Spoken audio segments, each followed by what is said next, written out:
Hi పిల్లలు, ఎలా ఉన్నారు? అందరూ బాగున్నారా? ఈ రోజు నేను మీకో మంచి కథ చెప్తాను. వింటారా? అయితే శ్రద్ధగా వినండి. ఈ కథ పేరు ఎద్దులు మరియు సింహం. ఒకసారి ఒక పచ్చికబయల్లో 4 ఎద్దులు నివసించేవి. అవి ఎప్పుడూ కలిసే తిరిగేవి. ఒక ఎద్దుకి ప్రమాదం వస్తే మిగతా 3 కూడా రక్షించేవి. అందువల్ల వాటికి ఎలాంటి భయం ఉండేది కాదు. ఎవరూ వాటికి దగ్గరికి రావడానికి సాహసం చేయలేకపోయేవారు. కాని ఒకరోజు ఒక సింహం ఆ ఎద్దులను చూసింది. సింహానికి బాగా ఆకలి వేసింది.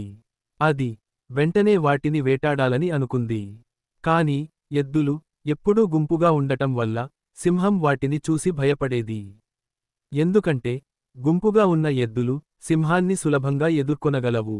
అప్పుడు సింహం ఒక ఉపాయం ఆలోచించింది. వీటిని ఒక్కొక్కటిగా విడదీసి ఒంటరిగా చేస్తే సులభంగా వేటాడగలను అని అనుకుంది. ఆ ఆలోచనతోనే సింహం ఎద్దుల దగ్గరకు వెళ్ళింది. అది మొదటి ఎద్దుకి దగ్గర ఇలా చెప్పింది. నువ్వు నా మిత్రుడిగా భావిస్తున్నాను, కాని నీ మిత్రులు నిజంగా నీకు మేలు చేయడం లేదు. వాళ్ళు ఎప్పుడూ నిన్ను తక్కువ చేసి చూస్తున్నారు అని సింహం చెప్పింది. సింహం ఇలా చెప్పేసరికి ఆ ఎద్దుకు అనుమానం మొదలైంది. తర్వాత సింహం రెండవ ఎద్దు దగ్గరికి వెళ్ళింది. దానితో సింహం ఇలా చెప్పింది.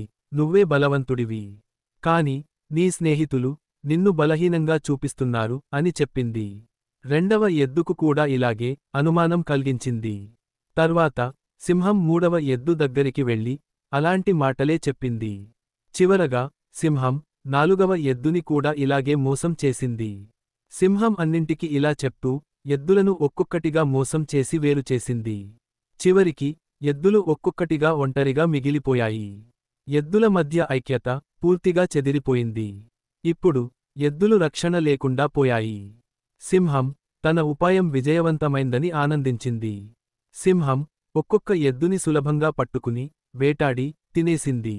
ఈ విధంగా సింహం దాని ఆశయాన్ని నెరవేర్చుకుంది.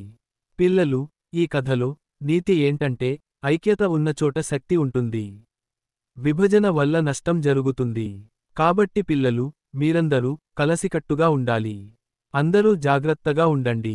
కథ బాగుందా పిల్లలు? రేపు ఇంకో మంచి కథతో